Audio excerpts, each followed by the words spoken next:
నమస్కారం ఇది సంగతికి స్వాగతం. దక్షిణాపథాన్ని ఏకఛత్రాధిపత్యంగా ఏలిన చక్రవర్తిగా శ్రీకృష్ణదేవరాయలు చరిత్రలో నిలిచిపోయారు. ఏడాదికి 3 పంటలు, రత్నాలు రాసులుగా పోసి వీధి అంగళ్లలో అమ్మిన ఘనత ఇవన్నీ రాయలవారి పాలనా కాలంలో ప్రజలు భోగభాగ్యాలతో నివసించారనేందుకు మచ్చతునకలు మాత్రమే. అంతటి ఘనమైన చరిత్రకి ఇప్పుడు చెదలు పడుతున్నాయి. సర్కారు నిర్లక్ష్యం, అధికారుల ఉదాసీనత, ప్రభుత్వ శాఖల సమన్వయ లోపం కారణం ఏదైతేనే జాతి గర్వించదగ్గ వారసత్వ సంపద శిథిలమవుతోంది. శ్రీకృష్ణదేవరాయల 502వ పట్టాభిషేక మహోత్సవాల సందర్భంగా ఆ మొండిగోడలు, శిథిల సాక్ష్యాలు శోధించి ఈటీవీ అందిస్తున్న ప్రత్యేక కథనమిది.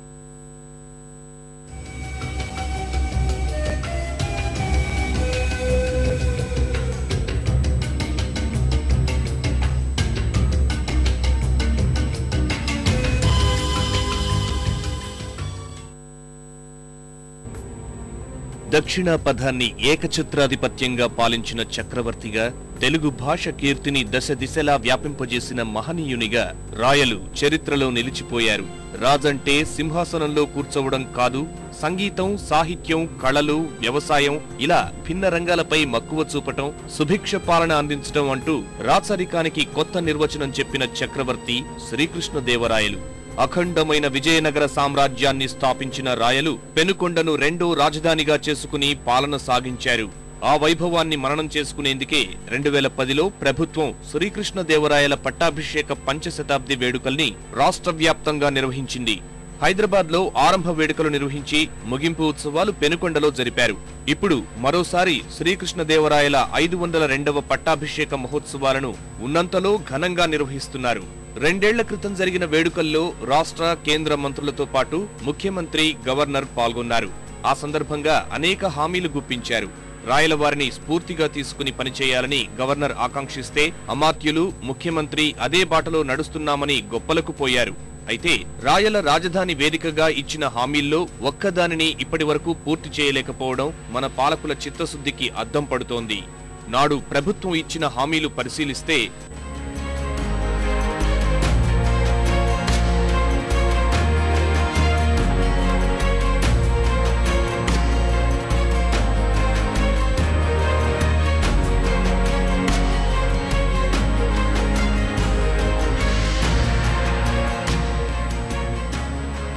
రాయలవారి అలనాటి రాజసానికి సాక్ష్యాలుగా పెనుకొండలో ఎన్నో చారిత్రక కట్టడాలు కొలువుదీరాయి.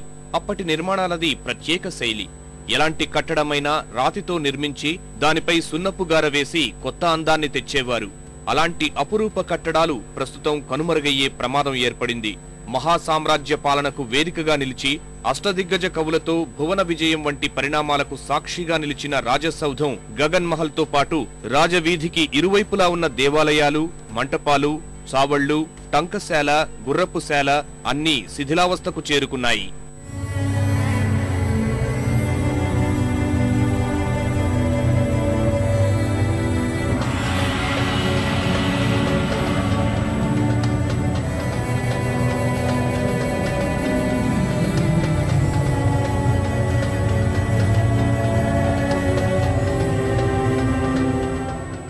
కేంద్ర రాష్ట్ర పురావస్తు శాఖలు నామమాత్ర పనులు చేస్తున్నారు. నామమాత్రం పట్టించుకుని అవసరం వచ్చినప్పుడు, ఉత్సవాలప్పుడు నామకా వస్తే ఏదో రోడ్లు చేసేస్తున్నారు, వెళ్ళిపోతున్నారు. కానీ దీనికి పర్మనెంట్ సొల్యూషన్ అనేది ఏ రోజు కనుగొనలేదు. పైకి రోడ్ వేస్తున్నాం, అవి వేసినాం, ఇవి చేసినాం, ఎండోమెంట్ వాళ్ళు వస్తారు, అవి రాళ్ళు తీస్తారు, రాళ్ళు పెట్టేస్తున్నారు, పోతున్నారు. కానీ దీనికి సంబంధించి ఆధారం తీసుకోలేదు. ఇక్కడ ఉండేటువంటి కట్టడాలు అయితే శిథిలావస్థలో రాంబుర్జ్ అనేటువంటి కట్టడము పూర్తిగా శిథిలావస్థ చేరుకుంది. దాన్ని రిపేర్ చేయడం కూడా బాగా చేయలేదు, చాలా అభివృద్ధి చేయలేదు. కొండపైనున్న రాజువారి కోట పూర్తిగా శిథిలావస్థకు చేరింది. గోల్కొండ నవాబులు, బీజాపూర్ సుల్తాన్ల దాడుల్లోనూ చెక్కు చెదరని ఖిల్లా పాలకుల నిర్లక్ష్యం, అధికారుల ఉదాసీనత కారణంగా అవసాన దశలో ఉంది. విజయనగర రాజుల ప్రత్యేకతగా నిలిచే రాతి కట్టడాలు సైతం ఎప్పుడు కూలిపోతాయో అన్నట్లు కనిపిస్తున్నాయి.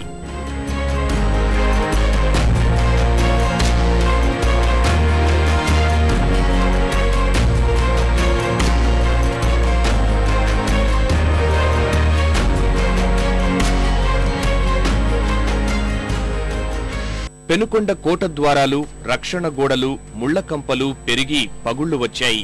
కొందరు అక్రమార్కులు ఇదే గోడలపై ఇళ్లు నిర్మించుకున్నారు. పురావస్తు శాఖ నిబంధనల ప్రకారం ఆ కట్టడాలకు 100 మీటర్ల లోపల ఎలాంటి కట్టడాలు, తవ్వకాలు జరపకూడదు. ఆపై 200 మీటర్ల వరకు ఏదైనా నిర్మాణాలు చేపట్టాలంటే పురావస్తు శాఖ అనుమతి తప్పనిసరి. పెనుకొండలో అలాంటి నిబంధనలు ఎక్కడా పాటించిన దాఖలాలు లేవు. అప్పటి చారిత్రక నిర్మాణాలు చాలా కబ్జాకు గురయ్యాయి. కొన్నైతే ఆనవాళ్లు లేకుండా పోయాయి. సర్వమత సమ్మేళనంగా విరాజిల్లిన పెనుకొండలో 300కు పైగా దేవాలయాలతో పాటు అన్ని మతాలకు చెందిన ప్రార్థనాలయాలు ఉన్నాయి. ప్రస్తుతం అవి అక్కడక్కడే కనిపిస్తున్నాయి. తిమ్మరుసు బందీఖానాతో పాటు విరూపాక్ష దేవాలయం, దుర్గాదేవి మందిరం, కాళేశ్వర్ బాబా ఆశ్రమంలో కలిపేసుకున్నాడు.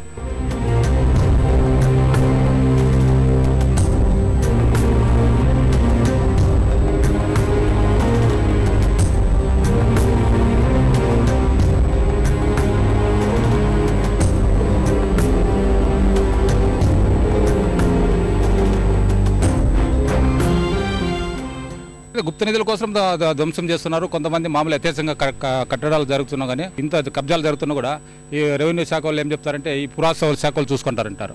ఒక్కొక్క శాఖ మధ్య సమన్వయం లేకపోవడం వలన ఇవన్నీ కబ్జాలకు గురయ్యి మామూలు ధ్వంసమయ్యి ఈ గుప్త నిధుల కోసం తవ్వకాలు జరిగి ఇవంతా నాశనం అయిపోతున్నాయి. శ్రీకృష్ణదేవరాయలు పరిపాలన దీక్షా దక్షతలకు మూల సూత్రధారి తిమ్మరుసు.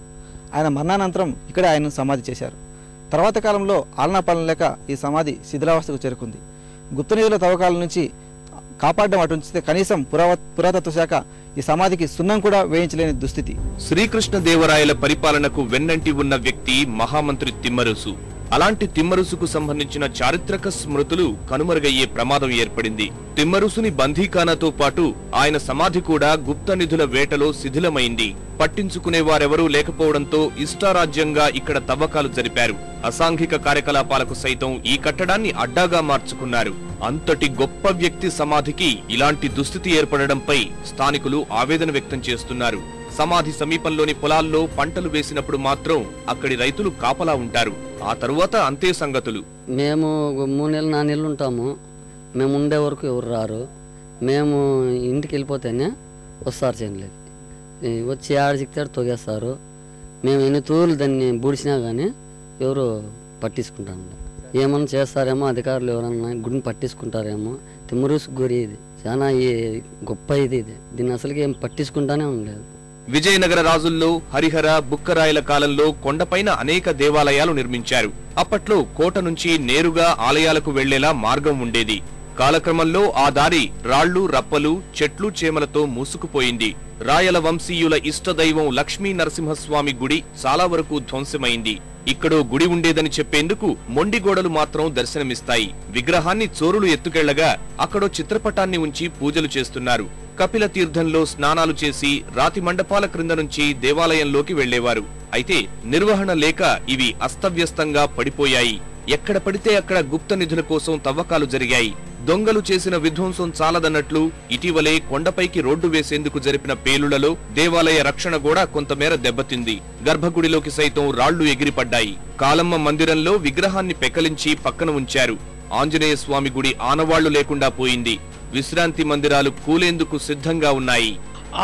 అన్ని రాష్ట్రాల్లో కూడా పర్యాటక శాఖ ఎంతో ఘనంగా అభివృద్ధి చెందుతుంది. మన రాష్ట్రంలోనే అది చాలా వెనుకబడి ఉంది. ఇలాంటి పట్టణాలని ఏ మేరకు అంటే ఇట్లాంటి చారిత్రక పట్టణాలని, ప్రదేశాలని, కోటగోడల్ని, ఆలయాల్ని ఏ మేరకు మనం పునరుద్ధరించినట్టయితే ఆ మేరకు పర్యాటకులు వాటిని సందర్శించడానికి ఆమోదయోగ్యంగా వాళ్ళకి అనువైన ప్రదేశంగా ఉండగలుగుతాయి.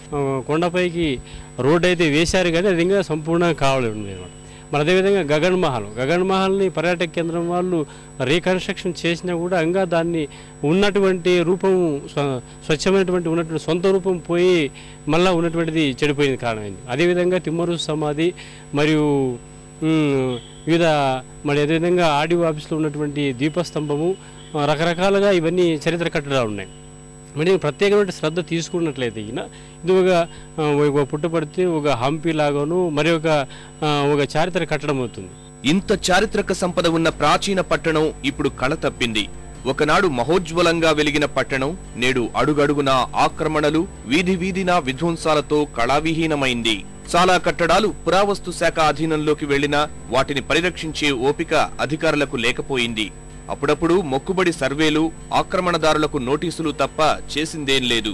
గుప్త నిధుల వేటని అరికట్టాల్సిన పోలీసులే చాలాసార్లు అలాంటి వారికి అండగా నిలిచారని స్థానికులు చెబుతూ ఉంటారు. 2010లో ఇచ్చిన ఈ హామీలు అమలు చేయకుండానే 2011 ఉత్సవాలు జరిగాయి. ఇప్పుడు 2012 ఉత్సవాలు జరుగుతున్నాయి. అయితే ఈసారి గత సంరంభం మాత్రం కనిపించడం లేదు. వేడుకల కోసం రాష్ట్ర సర్కారు పైసా కూడా విదల్చలేదు. కేవలం పరువు పోతుందనే కారణంతో జిల్లా యంత్రాంగం ఈసారి వేడుకలు నిర్వహిస్తోంది. ఏదో మొక్కుబడిగా సాంస్కృతిక కార్యక్రమాలు ఏర్పాటు చేసి వేడుకలు మమ అనిపించే సూచనలు కనిపిస్తున్నాయి.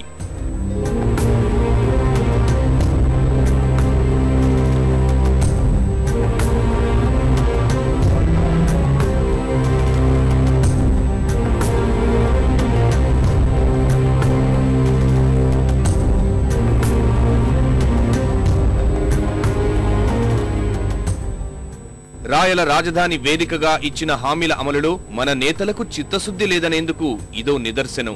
మిగతా విషయాల్లో మాదిరిగానే హామీలిచ్చి మాట తప్పడం అలవాటు చేసుకున్న పాలకులు రాయల విషయంలోనూ అదే పంథా పాటించారు. పంచశతాబ్ది వేడుకల సమయంలో ఏర్పాటు చేసిన రాయలవారి నిలువెత్తు విగ్రహం ఇవన్నీ చూస్తూ మౌనంగా భరిస్తోంది. తెలుగు జాతి వైభవానికి చిరునామాగా నిలిచిన విజయనగర సామ్రాజ్యంలోని ఎన్నో చారిత్రక కట్టడాలు నేడు శిథిలావస్థకు చేరుకున్నాయి. రాయల రాజ్యానికి తొలి రాజధానిగా వెలుగొందిన హంపిలోని వారసత్వ సంపదను కాపాడడంతో పాటు పర్యాటకంగా అభివృద్ధి చేసేందుకు కర్ణాటక సర్కారు కొన్ని కోట్ల రూపాయలు విడుదల చేసింది.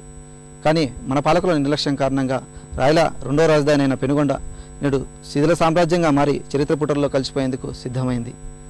ఇప్పటికైనా సర్కారు స్పందించకపోతే మనకంటూ మిగిలిన అపురూప సంపద కాలగర్భంలో కలిసిపోయే ప్రమాదం ఏర్పడింది.